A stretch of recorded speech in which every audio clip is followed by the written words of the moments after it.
ছবিটা দেখে নাও। তোমাদের জন্য আজ নিয়ে এলাম নারকেল গাছ। যারা তোমরা খুব ছোটদের জন্য নিয়ে আসলাম। নারকেল গাছ তোমরা অনেকে ভয় পাও বা করতে পারো না, তোমরা একটু মন দিয়ে দেখো তাহলে করতে পারবে। দুটো দাগ টানলাম, নিচের দিকে একটু সরু মোটা করে, ওপর দিকে সরু করে, তারপরে কয়েকটা গোল গোল করে নারকেল এঁকে দিলাম। এবার পাতাগুলোকে দিচ্ছি। পাতাগুলোর ডালগুলো, পাতার যে ডাঁটিগুলো, সেগুলো এইভাবে সুন্দর করে সাজিয়ে দেবে, ফাঁকা ফাঁকা করে সুন্দর করে সাজিয়ে দেবে। নিচে একটু জঙ্গল করে দিলাম। আর শুধু নারকেল গাছ আঁকবো তাই একটু এটা দিয়ে সিনারি বানিয়ে দিচ্ছি। এরকম ঢিপির মতো কয়েকটা করে দিয়ে পার্সপেক্টিভ ভিউতে দেখো, যত দূরে যাচ্ছে তত ছোট হয়ে যাবে। একটু জঙ্গল করে দিলাম, আর জঙ্গলের পেছনে একটা ছোট করে ঘর এঁকে দিলাম। একটা সিনারি, একটা কম্পোজিশন হয়ে গেল। এই ধরনের ছোটো ছোটো কম্পোজিশন তোমরা করবে, দেখবে তাহলে তোমাদের কেউ কিছু আঁকতে বললে, কোনো সিনারি আঁকতে বললে তোমরা তখন করে ফেলতে পারবে। নিজেদের মন থেকে বের করে করে এরকম করবে।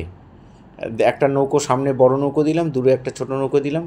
আর সেটার জন্য চাই হচ্ছে প্র্যাকটিস। 10 মিনিট 20 মিনিট করে ডেলি তোমরা পেন্সিল ড্রয়িং যদি করো, তাহলে তোমরা অনায়াসে ড্রয়িং করা শিখে যাবে। এবার নারকেল গাছের আমি পাতাগুলোকে এইভাবে আমি এঁকে নিচ্ছি। এইভাবে সুন্দর করে পাতাগুলোকে এঁকে নেবে। কোন দিকে মুভমেন্টগুলো আছে এটা একটু খেয়াল রাখবে। সবগুলো পাতায় কিন্তু নিচের দিকে মুভমেন্ট আছে।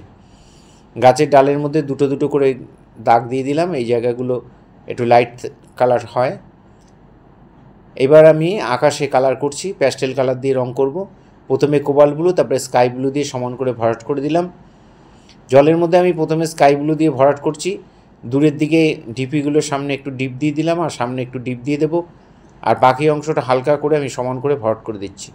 জলের থ্রোয়িংটা একটু খেয়াল রাখতে হবে, একই দিকে হবে, মানে সোজাসুজি সুন্দর করে করবে। এখানে আমি লেমন ইয়েলো দিয়ে দিলাম মাঠের মধ্যে, সামনে যে মাঠটা, ল্যান্ডটা, আর ইয়েলো আকার দিয়ে মিলিয়ে দিলাম। লেমন ইয়েলো আর ইয়েলো আকার। প্রথমে তোমরা ইয়েলো আকার দিয়ে তারপর লেমন দিতে পারো, আর যে কেউ লেমন দিয়েও ইয়েলো আকার দিতে পারো, যার যেটা সুবিধা করবে। এবার আমি দূরের ঢিপিগুলোর মধ্যে প্রথমে একটু বানসায়না পরপর দিয়ে গেলাম। ডান দিক থেকে আলো পড়ছে তাই ডান দিকে হালকা রেখে আমি বাঁদিকে বানসায়না মানে খয়েরিটা করে দিলাম। ওটা জল রঙে বানসায়না বলে, এমনিতে ওয়াটার কালারে বানসায়না, কিন্তু এমনিতে ব্রাউন কালার আর ইয়েলো আকার দিয়ে ভরে দিলাম। এবার গাছের পাতাগুলো, আমি নারকেল গাছের পাতাগুলো যেই দিকটা নিচের দিকে ঝুলে আছে সেই দিকটা আমি লাইট গ্রিন করে দিচ্ছি। শিরার দিকগুলো আমি ফাঁকা রাখছি, সেই জায়গাগুলোর মধ্যে ডিপ গ্রিন দিয়ে দিলাম, আর শিরাগুলোর মধ্যে ইয়েলো আকার করে দিলাম। এই ছোটো গাছটার মধ্যে একটু লাইট গ্রিন একটু ইয়েলো দিয়ে ভরাট করে দিলাম। আর দূরের যে জঙ্গলটা সেটা একটু স্যাপ গ্রিন একটু ইয়েলো আকার দিয়ে মিলিয়ে দেবো। স্যাপ গ্রিন দিয়ে কিছুটা ফাঁকা রেখেছি, এবার ইয়েলো আকার দিয়ে মিলিয়ে দেবো। ইয়েলো আকার না, সরি, লেমন ইয়েলো দিয়ে মিলিয়ে দেবো, একটু ভুল হয়ে গেল। লেমন ইয়েলো আর স্যাপ গ্রিন দিয়ে দূরের জঙ্গলটা করে দিলাম।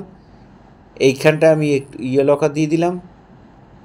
ডাবগুলোকে, কচি ডাবগুলোকে আমি লাইট গ্রিন আর লেমন ইয়েলো দিয়ে দিলাম। আর গাছের ডালের মধ্যে, কাণ্ডটার মধ্যে আমি আমার ডান দিক থেকে আলো ফেলেছি তাই ওই দিকটা সরু করে দিয়ে, আর বাকি অন্ধকার যে দিকটা আলো পড়ছে না সেদিকটা একটু চওড়া করে দিলাম। মাঝখানে গ্রে কালার দিয়ে মিলিয়ে দিলাম। একটু কালো দিয়ে আমি একটু দাগ দাগ দাগ দাগ মতো থাকে নারকেল গাছের ডালগুলো যে চিরে চিরে পড়ে, সেটা একটু বুঝিয়ে দিলাম। চালের মধ্যে অরেঞ্জ আর ডিপ ইয়েলো দিয়ে দিয়েছি। দেয়ালের মধ্যে একটু গ্রে কালার দিয়ে শেড দিয়ে দিয়েছি। নিচের যে ঝোপটা, জঙ্গলটা, সেটা লাইট গ্রিন আর ডিপ গ্রিন দিয়ে করে দিলাম।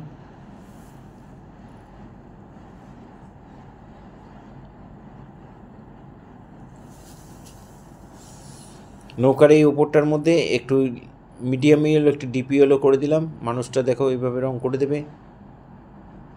আর নৌকাটার মধ্যে নিচের নৌকাটা ব্ল্যাক আর ডার্ক ব্রাউন আর হচ্ছে গ্রে, ওপরটাও তাই, আর ব্ল্যাক দিয়ে এরকম দাগ দাগগুলো করে দেবে। এই ধরনের ভিডিও প্রতিনিয়ত পাওয়ার জন্য অবশ্যই আমার একমাত্র YouTube channel Suryadip art gallery আপনারা অবশ্যই সাবস্ক্রাইব করবেন। ভালো লাগলে কমেন্ট করবেন। আর ফেসবুকে যারা দেখছেন তারা অবশ্যই আমাকে ফলো করবেন। পুরো ভিডিওটা দেখার জন্য সবাইকে অসংখ্য অসংখ্য ধন্যবাদ। এইভাবেই সবাই আমার সাথে থাকবেন, পাশে থাকবেন, ভালো থাকবেন সবাই।